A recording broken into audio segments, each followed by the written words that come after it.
Hello and welcome to episode 181 of Prose. This week, delve into two sides of a similar experience, seeking to understand the horrific power of silence and feeling the overwhelming gravity of leaving. Rather than make any of my usual pleas about following, subscribing, and supporting, about social media, the podcast's ins and outs, and Patreon, let me just simply ask you all to do this for this week. If you enjoy the show, which I am sincerely hoping that you are, or have, or do, or whatever the proper verb for you is, then please reach out to a friend, a family member, a partner, a colleague.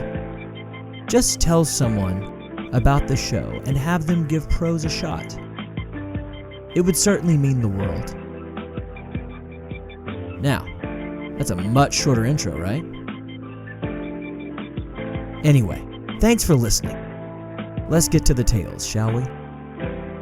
This week, we have Silence and guest author Jessica Yates' Leaving. Enjoy.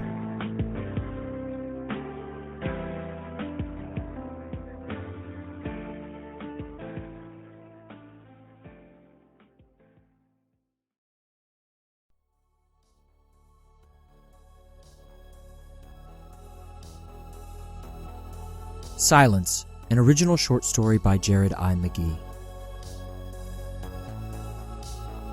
Jesseth could not help but feel true shame as he watched his daughter walk down the aisle of the small chapel. He loved her unconditionally, of course, but her marriage today to this amoral pedant, this bestial thing, made his skin crawl. If only he could convince himself the groom had been some ardent playboy after her, pursuing her so doggedly their union was inevitable. Instead, the reverse had been true. Breen had made Jesseth proud in all things throughout her life. Even when mistakes came to make a smooth path clumsy, she handled the unavoidable results with poise that made his heart swell, taking her consequences as life doled them out to her. However, Jesseth just could not make the gnawing that began in his stomach and emanated throughout his entire body, his entire being, go away. Not today. He hadn't felt well in this regard for a very long time. This was her big day, though, so he would not speak up when the priest asked for dissenters. For Breen's day to be what she wanted, silence was key. Silence was the way.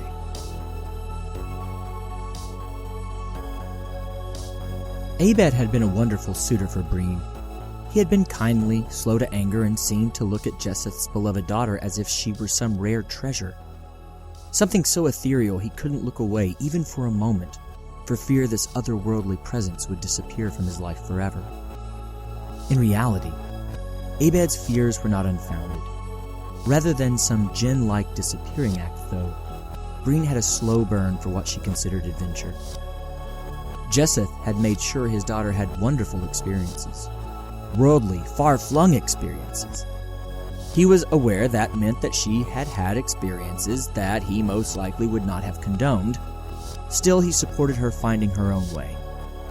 And he fought to give her the independence and ability to do just that. Breen had been around the world. She had seen all that there was to see. These experiences did not quench her thirst, and she continued to act out into her training years when she went to the Royal University to study the law. Jesseth continued to support his daughter and encourage her through the trials she faced those 4 years. Trials that were often caused by her own rash actions. This is when Jesseth first began to fear that there was a stain of callousness on his daughter, a stench of selfishness that would doom anyone around her. But he loved his baby girl, so he stayed silent. Silence was key.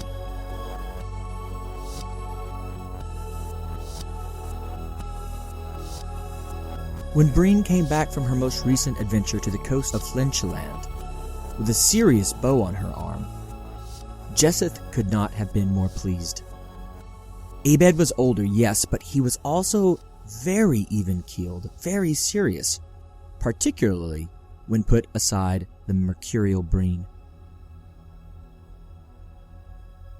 Abed was set to be a magistrate in a small village an hour's ride from Jesseth's home, and Breen planned on finding a job there to be closer to the man. The more Jesseth spoke with the two younger ones, the more he had hopes that Breen had finally shaken her capriciousness and decided to be serious about something. If this man is what helped Breen find a less tumultuous path, all the power to him and all the blessings to them both. Abed ended up being the one to find Breen a position at the magisterium. She was thrilled. He was thrilled. Jesseth's clawing in his guts began to resurface. And to his absolute disappointment, that clawing was not unfounded. This trend of Abed taking care of Breen continued. That in and of itself was not so terrible, of course. But she gave nothing back to the poor man.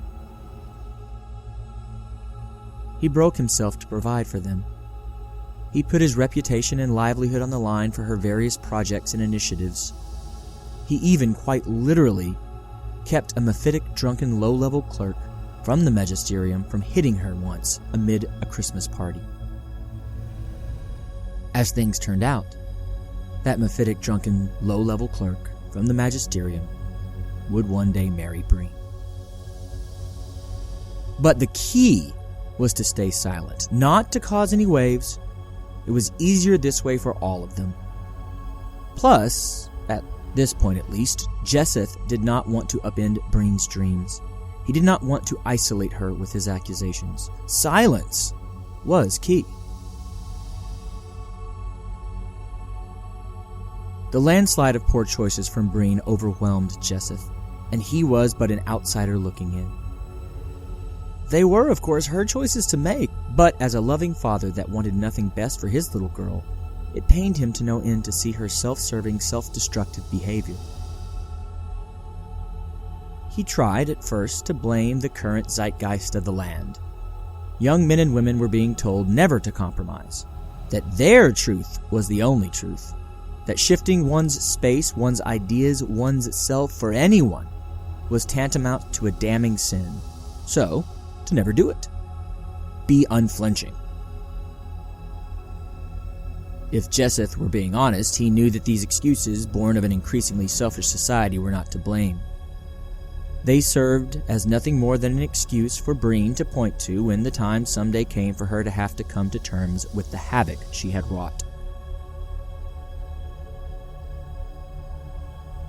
The disintegration of her and Abed's relationship was quick on its face, but Jesseth had seen the signs of boredom from her daughter long before she herself probably even realized the desire to leave her perceived bonds began to strike her.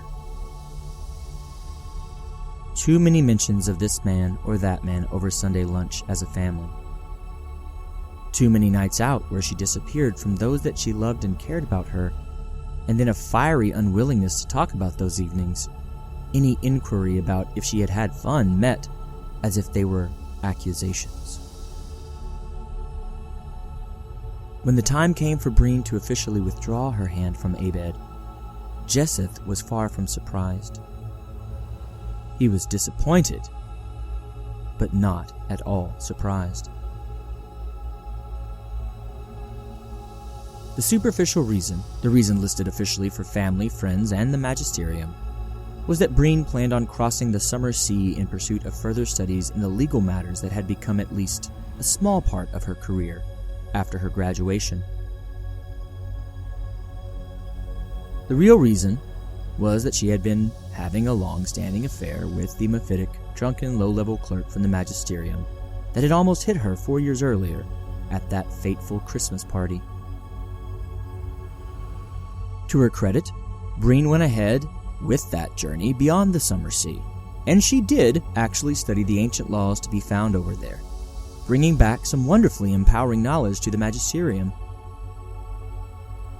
However, The only reason Jesseth thought she could and did complete this trip was because Abed had smoothed the way for her. He had been the one to reach out to the magisteria across the sea, to secure her a position, to book her ship away from their life together. These were all things that Breen should have seen, should have appreciated, even after she chose to end any formal courtship with Abed. But Jesseth knew that she did not. He thought he should say something to his beloved daughter, but he just couldn't bring himself to reign on this sunshiny new world she'd created for herself. Silence was key to maintaining that fragile paradise.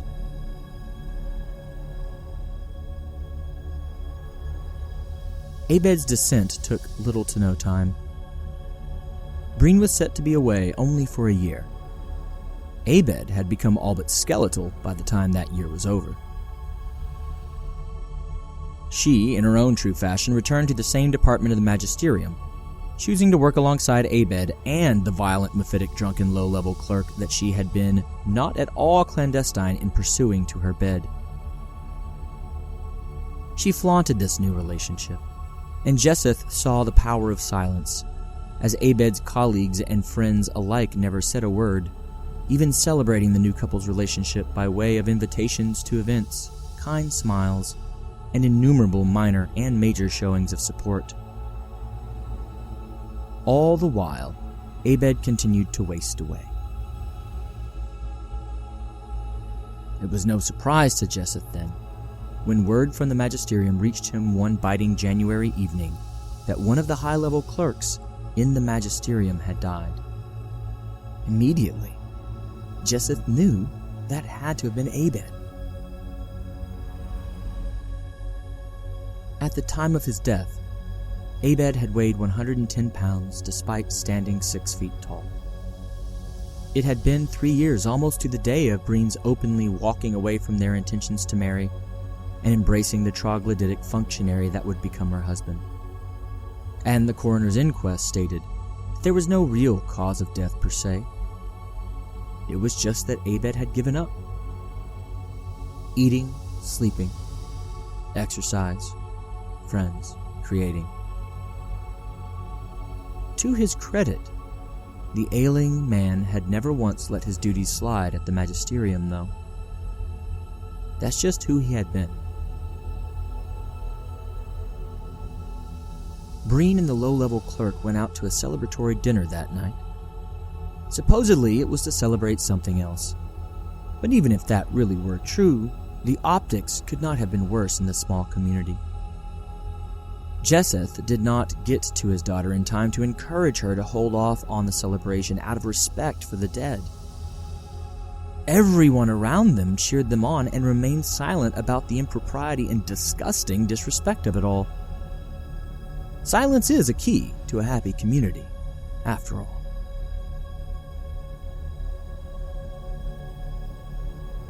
Jesseth was haunted by the entire affair. He knew he was just as responsible for Abed's misery and death. Breen had murdered that man as surely as if she'd leveled a rifle at him. For his lack of support for Abed, Jesseth might as well have loaded the firearm and steadied her hand before she pulled the trigger. Breen and her mephitic, drunken, low-level clerk kept on their very public courtship, allowing it to be even more public and even more racy in the immediate days after Abed's death. Jesseth didn't even know what to say to her at this point. Then came the mediocre proposal from the violent pedant. Then came the wedding. Now came Jesseth handing his daughter, his baby girl, to this thing in front of the priest and their magisterium and the community and their family. He did not approve of this union, and he knew he would not be able to accept it moving forward. But because of all those times he had remained silent when he should have spoken up, he now turned his back on his daughter to walk back to the front row of pews in the small chapel, leaving her to self-destruct with that thing.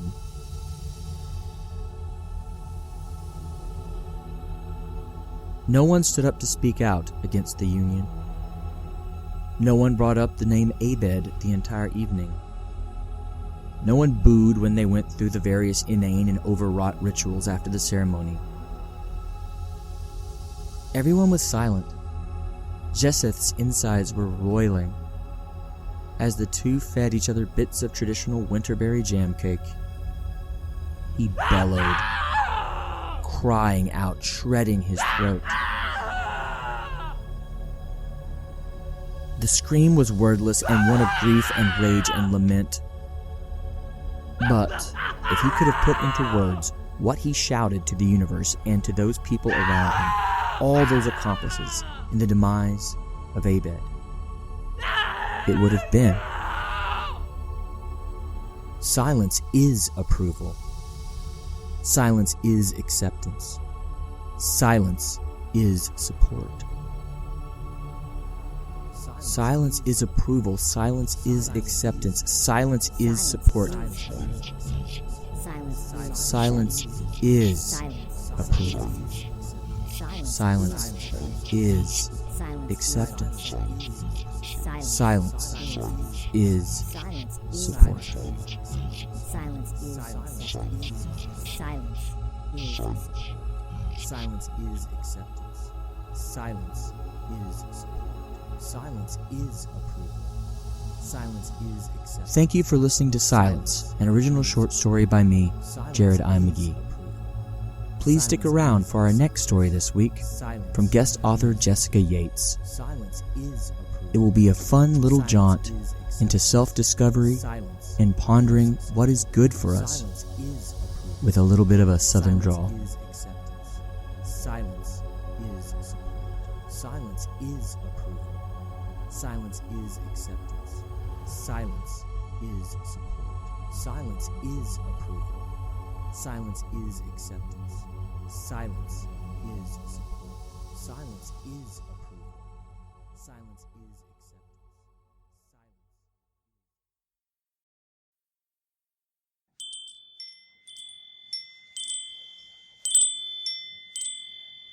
Leaving by Jessica Yates.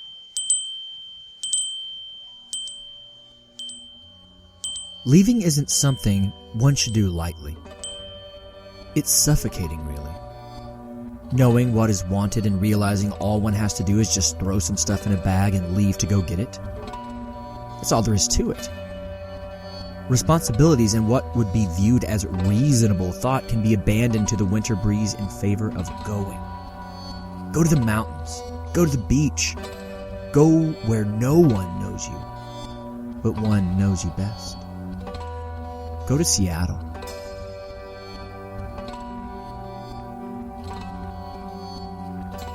Changing in a new place is hard. With gulls flying overhead instead of hawks, frigid gusts of wind instead of the lolling winds of the bluegrass, acclimation seems nearly impossible. Add to that any number of drastic life changes taking place, and there's one mess of a mind. More time will help. She kicked at the loose gravel as she stood at the crosswalk. Time heals all wounds, maybe, but it also provides a lot of chances for fresh ones. Her thoughts warred. It's not like she could deny the genuine peace she felt, even amidst the personal chaos. She nearly felt guilty. She was guilty regardless of how well she stifled it. No amount of denial would erase that, but at least she would have some happiness to cling to during her self-induced version of the apocalypse. He would be there to hold her up at least. That is what she came for. She stepped into the street and made her way across. She weaved between the masses of people, some tourists and some local. Unsure of where she fit in those categories, she muddled her way down the sidewalks, making her way to nowhere in particular. The area surrounding the market has its own kind of glow that draws all types of people into it, so that's where she naturally went. The activity there had its own way of calming her mind, or at least of pulling her out of her selfish thoughts and forcing her to focus on the life surrounding her. Life is always happening, after all. Today was no different. People wrapped in scarves and sleek rain jackets, typical P&W attire, packed the sidewalks. It was chilly, cloudy, and misty, the introspective Seattle weather she had been warned of, but with which was just beginning to come to terms. She missed the sun. Occasionally it would peek through the clouds like it was examining the world through window blinds, just enough to see, but not quite enough to spread the warmth to the dim city below. It so rarely came all the way out, exposing itself to the pleasant surprise of the weather-worn inhabitants, that when it did, people would stop and stare upwards for a moment, soaking it in. The city may be busy, but the sun demands appreciation, worship. She caught herself doing this one day, when there were suddenly solid blue skies overhead, and since then she made more of an effort to watch other people do the same in those rare moments, invisibly joining them in their solar-powered reverie.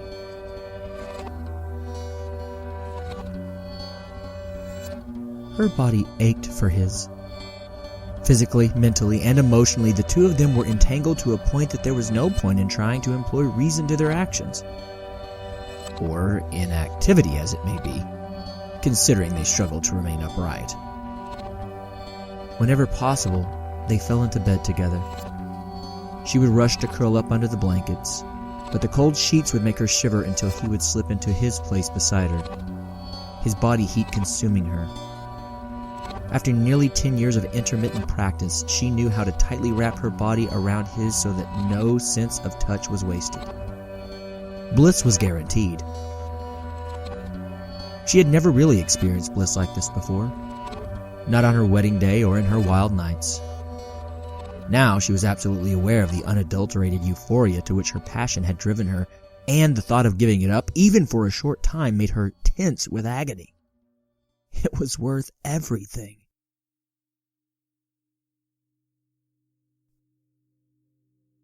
On days she awoke before him, she would remain tangled up in him as he would sleepily roll over and readjust, his arms gripping her even in his unconsciousness. Clusters of succulents perfectly adorned his shoulder. No matter how often she looked at it, which she did quite regularly, bordering on staring, certainly, she could never convince herself that it was just a tattoo. Rather, it seemed as if living plants had been placed there and simply immersed themselves into his shoulder, a covetous desire. Latched on as deeply as she always seemed to be, she could never be as close to him as those jewel-toned plants. She wouldn't stop trying, though. Her hand hovered over the computer mouse. She was forcing herself to consider an inevitability that she had rejected and buried for the past 2 years. She sighed and closed the MacBook. Not today. Sometimes the reality seemed too unbelievable. She had finally made a move. After years of half-hearted plans that existed only inside her mind, she had finally done something. The gravity of her actions didn't escape her in the least. Torment over what she was doing to him, to their lives, came in waves when her attempts to ignore what she was doing altogether failed. She was drained of passion, of all emotions really, so denial was easiest when it came to him. She never imagined herself getting married.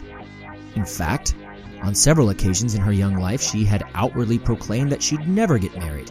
She would just live on her own with a few animals. She was afraid of the life she'd actually made. From the outside, it looked like a perfect marriage, as they always do. The two close friends she had spoken to on the matter seemed genuinely shocked that she was even considering leaving him, both saying something along the lines of looking to their partnership as something worth aspiring to. And, in a way, it really was a perfect marriage, at least on her side of things. A more patient and forgiving man couldn't be imagined. They both worked hard to provide for their little Kentucky family, and they certainly cared for each other deeply. He loved her more, though. An irrefutable certainty that he'd never accept, regardless of how often he had teased her of that exact same fact. He was too good to be good for her. Surely she was the most cruel human alive. He deserved so much better, more than a girl who always seemed to be on the lookout for something different. How their matrimony ever came to be was a mystery she had always held in the back of her mind.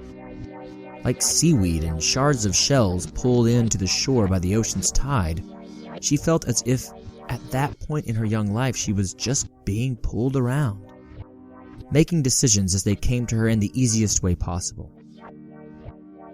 Did it guarantee a future with some sort of security? Was there some semblance of happiness, both present and future? Did it work in her favor? Selfish reasons to marry. But she was happy, and she had been truly in love with him. It just couldn't stay that way for very long, thanks to her innate inclinations to blindly self-destruct. He wouldn't let her go, even though she had constantly failed to give him a reason to stay. He refused to accept that it was ending. His judgment was made fuzzy by love, painful love. How he still clung to those feelings for her after everything she'd done to him was beyond her. No one would recommend he stay with her if they knew even half of it. She knew the full situation, and there was no part of her that blamed him for any of the feelings, or lack thereof, she had about their relationship. He had never done a single thing wrong to make her want to leave. She only wished she could think negatively of him, because if she could, maybe there would be some justification for her blatant abandonment of him. But she couldn't. Not a single thing about him made her want to leave him. It was all her. She would stay for him if he demanded it. If he would be at ease with the fact that she would be barely living while doing so. She would become a drone.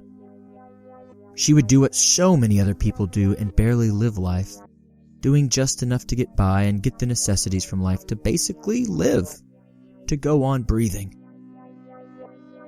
She would work her office job each day and go home to be a proper wife each night. Empty of passion and dreams, she would become a shell, if that's what he wanted from her. She knew she owed him that, not that he would ever request that of her. Even in their marriage's conclusion, he would be the perfect husband. Her conflicting guilt could perpetually war with her desire to live her life, but nothing could convince her it was time to consider going back to snuff out that life. Not yet.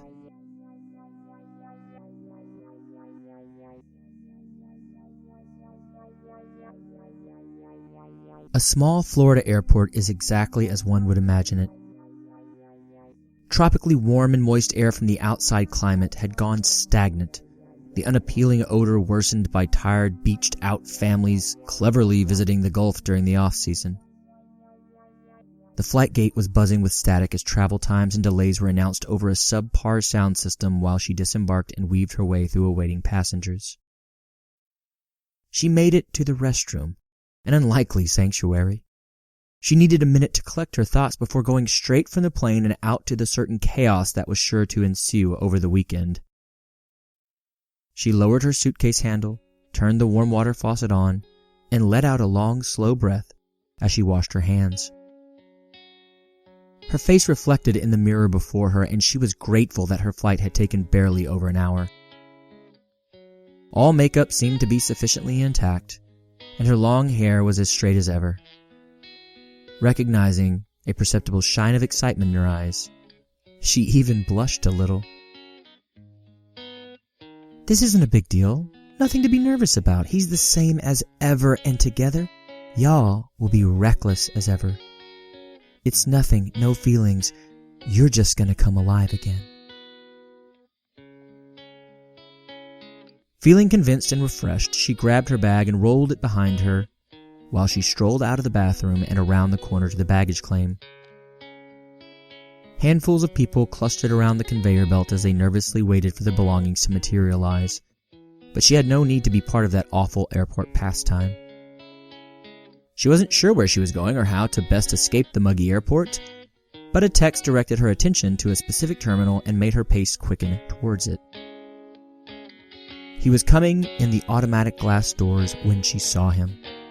Dressed in dark colors with an equally colorless backpack thrown over one shoulder, he lifted his head to scan the room when his eyes nearly immediately landed on her, and they widened with his grin. "I guess I found you," she laughed, a bright smile beaming widely in spite of the emotionless rules she had just tried to implement. "Yeah, you got me. Damn, my Lyft was just dropping me off when you texted me that you were on your way out and I wasn't sure where to go," he explained a bit breathlessly.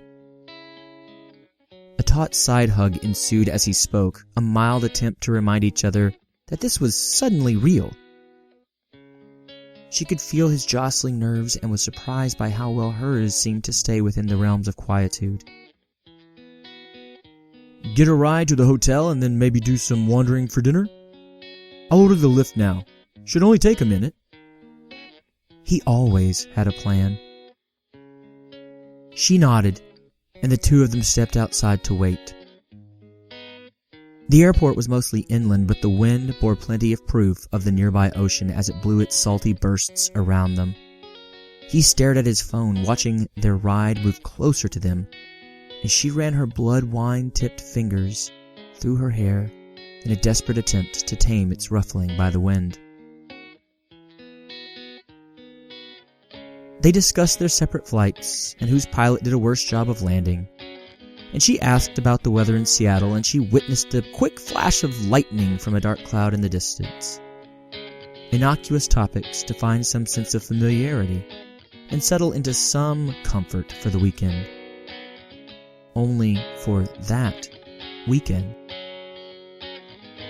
Right as he was getting into the peculiarities of the rain in Seattle, their car arrived. During the 20-mile car ride to their beach destination, it was almost uncomfortable. The small talk continued, this time covering the various dining options and transportation options in the big city. Awkward on its own, but made more so by the silent gaps that were filled only by the Lyft driver's typical top hits radio station. As they neared their hotel, though, he casually reached over and clasped her hands. Their fingers intertwined, and as the talk about weather continued, still innocuous, there was a spark there. There was a beginning of a life there. There was a reason for leaving there.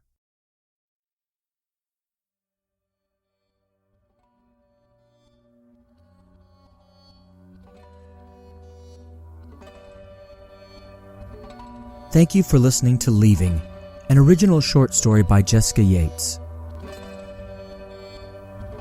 Jessica Yates is originally from Arkansas.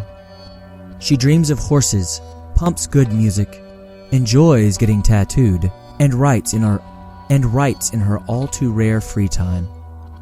This week she lives in Seattle. Next week? She'll decide that when next week gets here.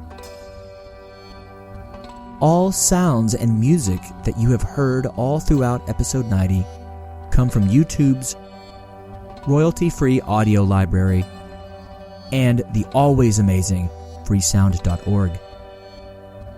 They are all being used under CC 01.0 Universal Public Domain Dedication licenses. The one backing track for this episode that flies in the face of that is performed by Mr. David Ezel. David Ezel is a devoted father, a devoted creator, a devoted friend, and a devoted defender of the Republic. Not to mention an extremely talented musician. As I have noted before long ago, in our heyday, he and I used to make some pretty good music together. He is currently working for podcasts and various other media to create and edit audio with his company Soundproof Editing. If you have any digital audio needs, contact him via email at soundproofaudioediting@gmail.com. Also, keep your eyes peeled, ears sharp, and be on the ready for even more music from Mr. Ezel sooner than later. Maybe even on the country music airwaves. That does it for Prose this week. Please do consider sharing the podcast with someone. And of course, as you continue about your day, I hope that you'll remember to love those around you. Tell them that you do, and embrace this life as it is always stranger than fiction. See you in 2 weeks' time, and thanks for listening.